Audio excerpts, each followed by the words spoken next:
An immigrant janitor studied every night, her calloused fingers turning fragile pages beneath the harsh fluorescent light of an empty university hallway. Elena Petrov never knew her son would cure cancer. She only knew that education was the bridge between the life they had and the life she dreamed for him. The cleaning cart squeaked against the polished tiles as Elena pushed it down the corridor of Princeton University's biochemistry building. It was nearly midnight. Most of the students had gone home hours ago, but a few lights still glowed from research labs where dedicated graduate students hunched over microscopes and computer screens. Elena smiled to herself. Those students reminded her of why she was here. She adjusted the faded photograph tucked into her lanyard ID badge, Mikhail at his high school graduation, beaming with pride. He'd been accepted to Columbia on a partial scholarship, but even with that, the financial burden crushed her each month. 2 jobs barely covered their tiny apartment in Newark and his tuition. But she'd made a promise when they'd fled Russia 8 years ago after her husband's death. Mikhail would have opportunities she never had. "Mrs. Petrov, you're still here?" Professor Abernathy's voice startled her. The elderly biochemistry professor emerged from his office, his silver hair disheveled. "I clean until 2, she answered, her accent still thick despite years in America. "Then study." She patted her worn backpack hanging from the cart. The professor nodded respectfully. "Community college? English and basic sciences." Her eyes dropped. "Maybe someday nurse?" "Too old, probably." Professor Abernathy smiled kindly. "You're never too old to learn, Mrs. Petrov." She watched him walk away, his shoulders stooped from decades bent over research. The warmth of his acknowledgement lingered. Most people looked past her, as if the blue uniform rendered her invisible. She was background noise, the woman who emptied trash cans and scrubbed toilets. Only Professor Abernathy saw her, really saw her, and it made the midnight hours less lonely. Elena moved methodically through her duties, the rhythm of cleaning offering a strange comfort. Sweep, mop, dust, sanitize.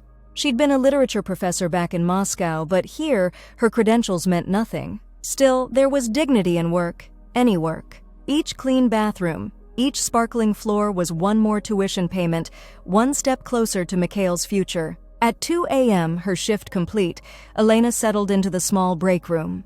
She pulled out her battered anatomy textbook and notebook, a cup of instant coffee warming her hands. The words swam before her exhausted eyes, but she pressed on. 4 hours of study before heading home to sleep, then her day job at the hospital laundry. This was her life, an endless cycle of work and study and sacrifice.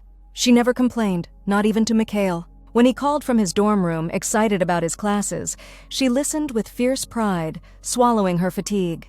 Her son had inherited her intellect and his father's determination. Watching him flourish was worth every aching muscle, every lonely night. "Mama, guess what?" Mikhail said during their weekly Sunday call. "I've been accepted for a research internship in Dr. Liu's oncology lab." "Onco cancer study?" She struggled with the term. "Yes, Dr. Liu is brilliant. She's developing novel approaches to targeted therapies." Elena closed her eyes, remembering Sergei, her husband, wasting away from the disease that claimed him too young. How Mikhail had watched, helpless as his father faded. Perhaps that was the seed planted years ago, the desire to fight what had taken so much from them. "I am proud, Misha," she whispered. "So proud." The winter grew brutal and Elena fell ill. Persistent coughing fits left her doubled over her mop bucket. The university health clinic diagnosed bronchitis, prescribing antibiotics and rest, a luxury she couldn't afford. She took the medication but kept working, kept studying, though the cough lingered long past when it should have cleared. Professor Abernathy noticed. One evening in February, he stepped from his office as she passed. "Mrs. Petrov, you don't look well." She straightened her posture. "I am fine." "You're not?" His voice was gentle but firm. "You've lost weight and that cough. Have you had a proper checkup?" "No time, no money," she admitted. "I am fine." The professor's eyes narrowed. He reached for his wallet, extracting a business card. "My wife is a physician at University Hospital. Go see her." "No charge." Elena tried to refuse, but he pressed the card into her hand. "Consider it a favor to me. My research can't progress in unclean laboratories." His kind fiction allowed her to accept without losing dignity. 2 days later, Dr. Catherine Abernathy listened to Elena's lungs, her face carefully neutral. More tests followed. Elena sat in the sterile examination room afterward, the paper gown crinkling as she shifted uncomfortably. I'm afraid the x-rays show a mass. Doctor, Abernathy said gently, we need to do a biopsy. The world tilted. Not cancer, not like Sergey. Not when Mikhail needed her. The diagnosis came a week later. Stage 3 lung cancer. The words fell like stones. Elena sat perfectly still, thinking not of herself, but of Mikhail. His education, his future. Who would pay his tuition? Who would call every Sunday to hear about his week? We need to begin treatment immediately. Doctor, Abernathy said. There are financial assistance programs. No, Elena interrupted. My son cannot know. He has important research, important studies. Mrs. Petrov, please. Her voice broke. Let me tell him in my own time. She continued working, though Professor Abernathy arranged a lighter schedule. Between chemotherapy sessions, she mopped floors and scrubbed sinks, her body growing frailer beneath the blue uniform. She stopped her night studies. The exhaustion was too complete, but she kept the textbooks, leafing through them during treatment sessions. Spring arrived, bringing with it cherry blossoms and Mikhail's excited calls about his research breakthroughs. The Lu Lab was investigating a novel approach to targeting specific cancer cells while preserving healthy tissue. Mikhail's voice rang with purpose as he described protein pathways and molecular markers. Elena understood little of the science but everything of the passion. It mirrored her own when she'd taught Pushkin and Tolstoy to university students in another life. Mama, are you okay? You sound different, he asked one Sunday. Just tired, Misha. The spring cleaning at university is big job. You should rest more, he advised, then launched into another explanation of his laboratory findings. Elena closed her eyes, picturing her beautiful boy in a white lab coat, saving lives that couldn't be saved before, like his father's, like perhaps her own. By summer, Elena could no longer hide her condition. Her once sturdy frame had withered, her thick dark hair replaced by a colorful scarf. When Mikhail came home for a brief visit in July, she watched his face crumple as he entered their apartment. Mama? The single word held a universe of questions. She opened her arms, and he fell into them, no longer the confident researcher, but her little boy again. I didn't want to worry you, she whispered into his hair. How long? His voice shook. Diagnosed in February. February? He pulled back, anguish and anger battling in his expression. Could have what? Left your studies? Your important work? She cupped his face. This is why I came to America, Misha. For you to become who you were meant to be. He stayed for 2 weeks, accompanying her to treatments, filling the apartment with research papers and medical journals. He spoke with her oncologists, asking pointed questions that surprised the medical team with their sophistication. At night, Elena would wake to find him at the kitchen table, laptop glowing, furiously taking notes. Misha, sleep, she urged one night, shuffling to the kitchen in her robe. He looked up, eyes red-rimmed. I've been reviewing Dr. Lu's research alongside your treatment protocols. Mama, I think... He stopped himself. I just need to work harder. When he returned to Columbia, it was with reluctance and fierce promises to call daily. Elena knew something had shifted in him.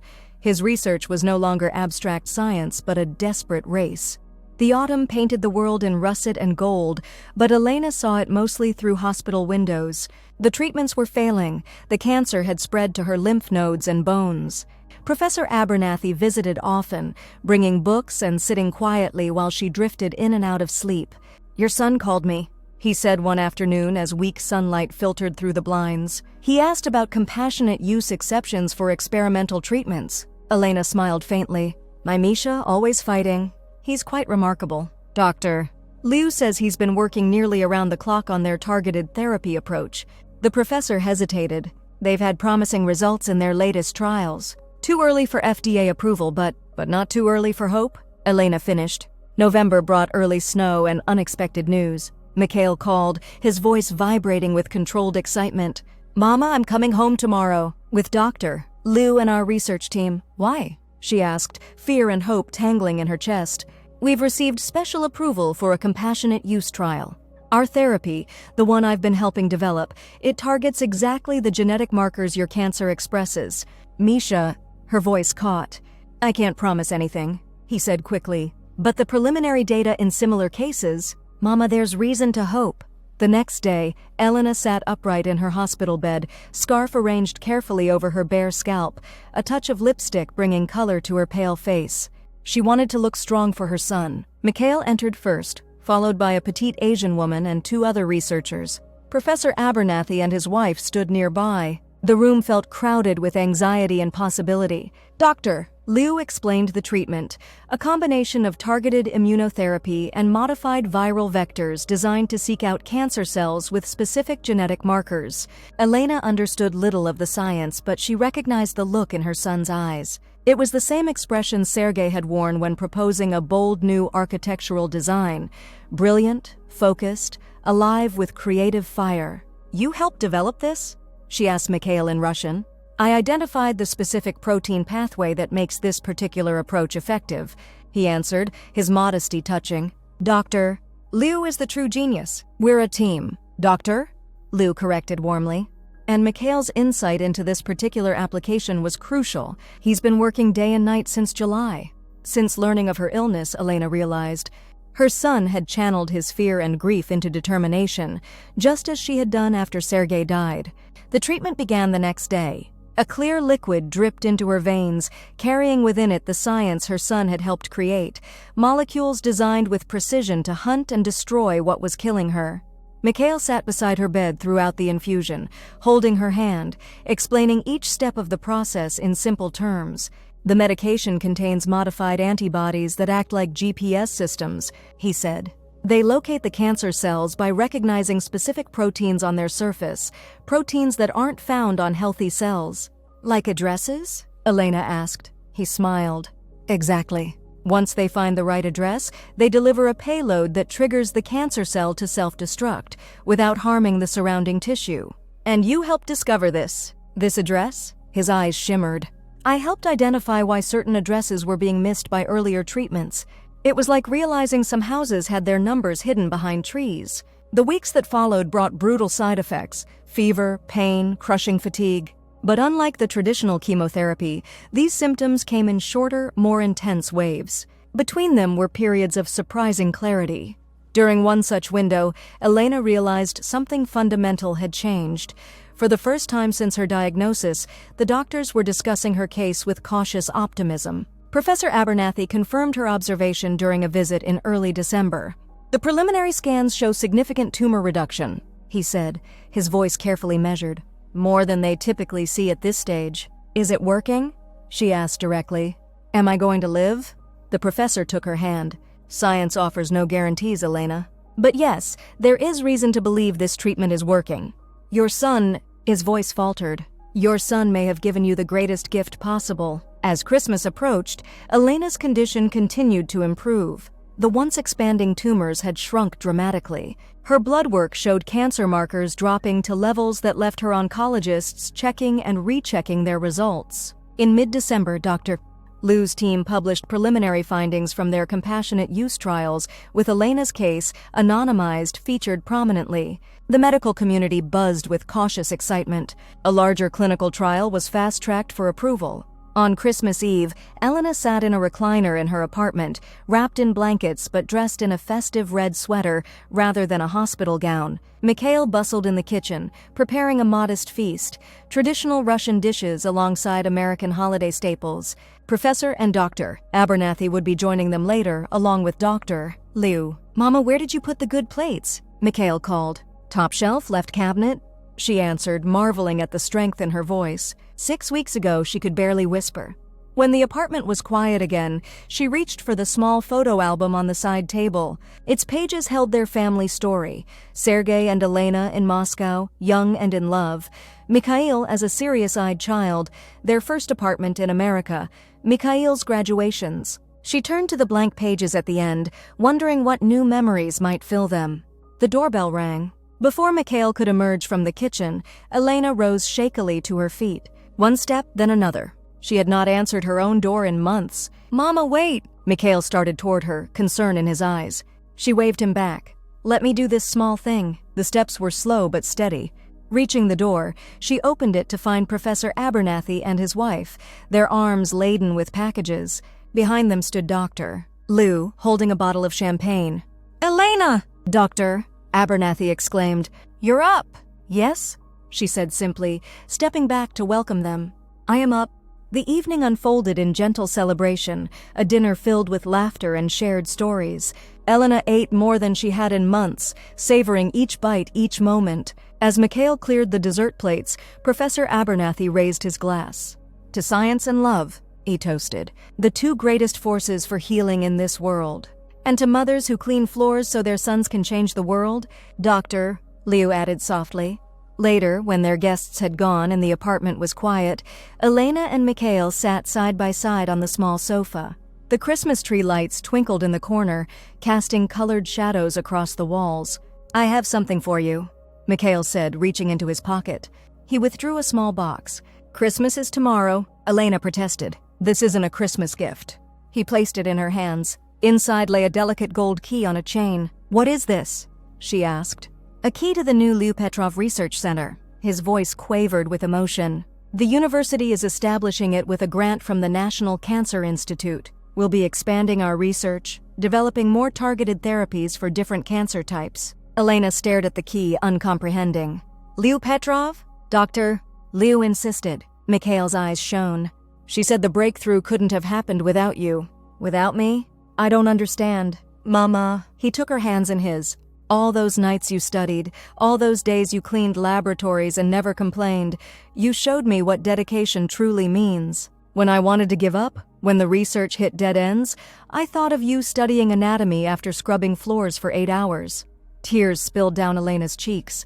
"And there's more," he continued, his voice breaking. Our therapy, passed its final review. The FDA has approved it for wider use. Thousands of patients with your specific cancer type will benefit within months. Millions eventually." Elena couldn't speak. The weight of it pressed on her chest, not the suffocating pressure of cancer, but the expanding fullness of realized dreams. Her son had taken the opportunities she'd sacrificed to give him and transformed them into hope for countless strangers. "I never knew," she whispered finally. "When I cleaned those laboratories, when I studied in empty classrooms, I never knew you would." "Cure cancer?" Mikhail finished, smiling through his tears. "Not cure exactly, not yet. But change how we fight it? Create a treatment that gives people like you a second chance?" He squeezed her hands. "I didn't know either. I just knew I had to try. You taught me that." She leaned against him, this brilliant man who had once been a frightened immigrant boy. Outside the window, snow began to fall, each flake catching the light before disappearing into the darkness. Like moments of grace, Elena thought, brief, beautiful, transformative. "In the old country," she murmured, "there is saying, 'The branches reach high because the roots grow deep.'" Mikhail nodded, understanding. "And your roots, Mama, your sacrifice, your determination, they run deeper than you know." They sat together in comfortable silence, watching the snow fall on Christmas Eve. Elena's hand closed around the key, not just to a building, but to a future she'd never imagined possible. A future where an immigrant janitor who studied every night could see her son change the world, one cell at a time, and where she would be there to witness it.